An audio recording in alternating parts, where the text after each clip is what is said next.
Auzubillahiminash-shaytanir-rajim. Bismillahir-rahmanir-rahim. Assalamu alaikum. Let me introduce myself. My name is Wajiha Saklan and I am student of ADA Part 1 from Himalayas Group of Colleges. Today my topic is बच्चों को नमाज सिखाना. ये हदीस है जिसके बारे में आपको मैं बताऊंगी. हदीस नंबर 6, बच्चों को नमाज सिखाना.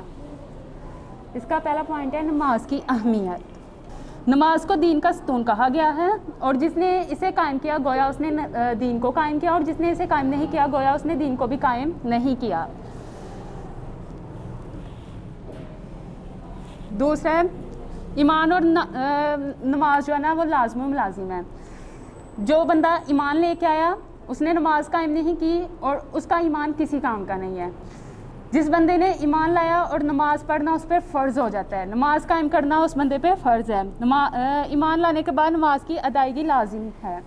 अगर हम इसे नमाज को कायम नहीं करेंगे तो वो हमारा ईमान किसी काम का नहीं है. उसके बाद है इत्मीनान कल्ब का ज़रिया कि जब हम नमाज नहीं पढ़ते हमारे दिल को सुकून नहीं होता, हम बेचैन होते हैं. और आजकल का जैसे दौर चल रहा है कि हम लोग नमाज नहीं पढ़ते और हम लोग कहते हैं कि पता नहीं क्या हो गया, हमारे दिल को सुकून नहीं है, हमारी ज़िंदगियों में सुकून नहीं है, हमारा फ़लाँ काम ठीक नहीं हो रहा, हमारा ये काम ठीक नहीं हो रहा. कैसे ठीक हो जब हम नमाज ही नहीं पढ़ते, जब हम नमाज से मदद ही नहीं हासिल करते. कि हमें नमाज से मदद हासिल करनी चाहिए. हमें नमाज से बहुत कुछ सीखने को मिलता है. अगर हमारी ज़िंदगी में कुछ भी नहीं है ना, सुकून है ना, तो सब कुछ है. सुकून नमाज है ना वो सुकून का बहुत बड़ा ज़रिया है. अगर हम इसे हासिल करना चाहते हैं तो हमें चाहिए कि हम नमाज को कायम करें, नमाज पढ़ें. उसके बाद है बुराइयों से रोकने का तरीका. जो नमाज है ना वो हमें बुरे कामों से रोकती है. हम अगर नमाज नहीं ना पढ़ते तो शैतानी वसवसे हमारे दिमाग में आते रहते हैं. हम बुरे काम करने के बारे में सोचेंगे, हम झूठ बोलने के बारे में सोचेंगे. अगर हम झूठ बोलेंगे तो हमें ये नहीं होगा कि हमने नमाज पढ़नी, हम झूठ नहीं बोलेंगे. नमाज हमें हर बुरे काम से रोकती है. नमाज के ज़रिए मतलब कि हम बेहयाई के कामों से रुकते हैं. अगर हमने नमाज स्टार्ट कर लिया ना तो कोई हम बुरा काम करने लगेंगे ना तो हमारे दिमाग में ये ख्याल आएगा कि ये काम हमने नहीं करना. क्यों नहीं करना? क्योंकि हमारी नमाज कबूल नहीं होगी.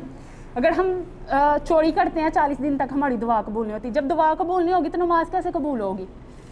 अगर हम बुरे काम करेंगे तो हमारी नमाज किसी काम की नहीं है.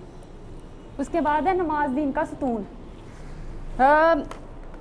इसमें आयत भी है कि नमाज दीन का सतून है. गोया जिसने इसे कायम किया उसने दीन को कायम किया और जिसने इसे कायम नहीं किया, इससे इनकार किया, उसने गोया दीन की इमारत को गिरा दिया. इसलिए हमें नमाज को लाजमी अदा करना. ये तो हम पे फ़र्ज़ है. इसे तो हम किसी शर्त पे भी नहीं छोड़ सकते ना. हम कहते हैं ना कि वो बंदा नमाज नहीं पढ़ता, वो नमाज़ें छोड़ता है, वो बेनमाजी है. बेनमाजी वो नहीं होता जो नमाज़ें छोड़ता है. बेनमाजी वो होता है जिसने एक नमाज छोड़ी. अगर हमने दिन में 4 नमाज़ें पढ़ी है ना, एक नहीं पढ़ी तो हम बेनमाजी हैं. जब तक हमारी 5 नमाज़ें कबूल नहीं अदा नहीं होंगी तो हम नमाजी नहीं कहलाएंगे. उसके बाद है क़यामत के दिन सबसे पहले सवाल हमसे क्या किया जाएगा? सबसे पहला सवाल हमसे किया जाएगा नमाज के बारे में कि अगर हमने नमाज कायम की होगी ना, नमाज पढ़ी होगी, हमारे सारे अमाल ठीक होंगे. अगर हमने नमाज नहीं पढ़ी, नमाज अदा नहीं की तो हमारे सारे काम ज़ाया हैं. हमारा सारा जितने भी हमने अमल किए हैं ना वो किसी काम में नहीं आएंगे जब तक हम जो है ना नमाज नहीं पढ़ेंगे. नमाज जन्नत की कुंजी है. तो इसलिए इस हदीस में बताया गया है कि जब बच्चा 7 साल का हो जाता है हमें चाहिए कि हम उसे नमाज सिखाएं, उसे बताएं कि नमाज कैसी पढ़ी जाती है. उसे थोड़ी सी ज़बरदस्ती करें क्योंकि उस बच्चे को आदत हो जाए कि मुझ पर ज़बरदस्ती की जा रही है, मैंने नमाज पढ़नी है. और जब वो बच्चा 10 साल का हो जाए तो हमें चाहिए कि जब वो नमाज छोड़ता है तो हम उसे मारें कि वो नमाज पढ़े. जैसे कि एक माँ, अगर आजकल की माएँ क्या करती हैं जी, बच्चे सोए हुए हैं फजर की नमाज में नहीं उठाना, उनकी नींद खराब होगी.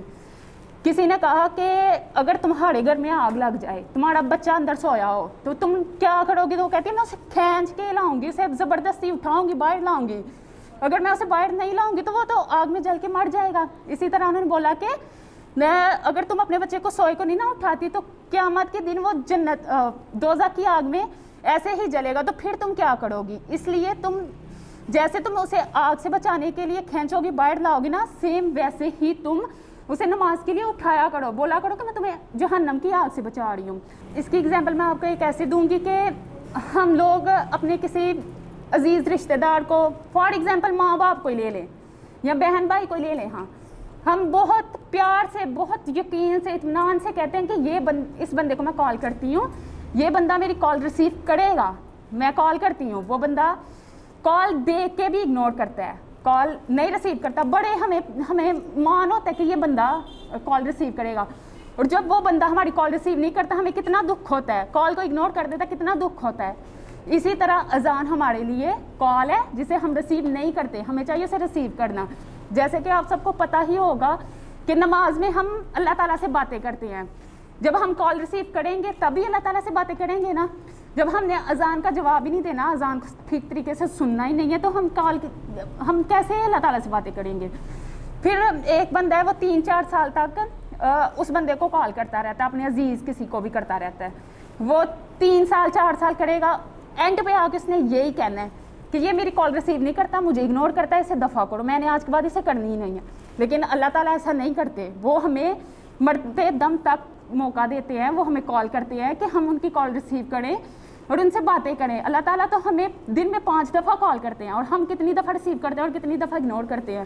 جب جیسے ہمیں تکلیف ہوتی ہے کوئی ہماری کال کو اگنور کرے، اسی طرح اللہ تعالیٰ کو بھی دکھ ہوتا ہے کہ میں نے اتنی چاہت سے اپنے بندے کو کال کی ہے، اس بندے نے میری کال ریسیو نہیں کی، کیوں نہیں کی؟ اللہ تعالیٰ کو تکلیف ہوتی ہے کہ اس بندے نے کیوں میری کال ریسیو نہیں کی، کیوں مجھے اگنور کیا۔ ہم دنیاوی کاموں میں اتنے بیزی ہوتے ہیں کہ ہم جو ہے ہمارا دھیان ہی نہیں رہتا کہ اذان ہو گیا ہے، ہم تو اذان کا جواب بھی نہیں دیتے، ہم تو بس اپنے ہی کاموں میں مصروف رہتے ہیں، ہمیں کوئی پتہ نہیں ہے کہ دین میں کیا ہو رہا ہے۔ اس لیے ہمیں چاہیے کہ ہم اپنے بچوں کو بھی نماز سکھائیں، اس پہ پابندی کریں، اگر وہ نہیں پڑھتے تو زبردستی کریں، ماریں انہیں، اس میں گناہ نہیں ہوگا ہمیں کہ ہم انہیں مار رہے ہیں، اسے مطلب ان کا بھی فائدہ ہمارا بھی ہے۔ یہ نہیں کہ بس بچوں سے پوچھا جانا، ہم سے بھی کل کو پوچھا جائے گا قیامت کے دن، تم لوگوں نے کیوں اپنے بچوں کو نماز نہیں سکھائی، تم لوگوں نے کیوں زبردستی نہیں کی۔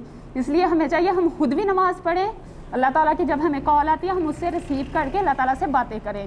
اللہ تعالیٰ چاہتے ہیں کہ ہم ان سے باتیں کریں، لیکن ہم لوگ اتنے مصروف ہیں کہ ہم باتیں نہیں کرتے۔ تو میں آپ سب کو یہی بولوں گی کہ پلیز آپ بھی کال ریسیو کریں، باتیں کیا کریں، اور اپنی چھوٹے بہن بھائیوں کو بھی بولا کریں۔ اگر آپ کے ماما بابا بھی نہیں پڑھتے تو آپ کا حق بنتا ہے، آپ کا فرض ہے کہ آپ انہیں بھی بولیں۔ جزاک